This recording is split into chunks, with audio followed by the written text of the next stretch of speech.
I was with a co-worker, a very friendly young man who was also a member of the Nazi Hitler Youth, and he had a swastika flag on his bicycle, and I had a black, white, and red flag on my bicycle. And we got along extremely well. And so, as we came to the center of the city, of the downtown area of the city of Hamburg, there were mobs of dirty-looking people uh, with crowbars and sledgehammers smashing display windows of retail stores belonging to Jewish. By that time, he had sold several of the stores, Mm-hmm. and I think there were about 7 or 8 stores left Mm-hmm. over in the city of Frankfurt and surrounding towns. Uh, they were destroyed. Merchandise was thrown out of the street. Uh, that's what happened on that night. My father was arrested by a friendly police officer uh, on the night of, it was a Thursday night, November, November 8th, 1938. And the police officer was an extremely friendly man, told my father to take his time and put on some warm clothing, that he had strict orders to bring me down to the police station.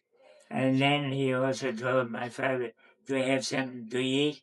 And there's a picture of the policeman, my mother and my father, sitting in the kitchen in Frankfurt, Germany, around 11 o'clock at night, having an early breakfast. He took my father down to the police station. There were several other German Jewish men waiting, and eventually, maybe an hour or 2 hours later, they were turned over to a detachment of stormtroopers and marched to a railroad station, put into a freight car, and shipped to one of the concentration camps. It was a kind of a camp where they would give the prisoners herring to eat in the evening and no water to drink. It was the kind of a camp where they would make the prisoners stand out in the cold winter with their hats off and no coat. And it was that's what they did. And with the help of some quote unquote Nazi friends, we went to some offices, government offices, and got my dad out of the camp. He was in bad shape. His hair had been shaven, and he had the flu, and it took him about 2 weeks to recover. You know, immigrating to America was not that simple. You had to have a living relative. And for years, my parents said that they didn't know anybody. And it was on my insistence.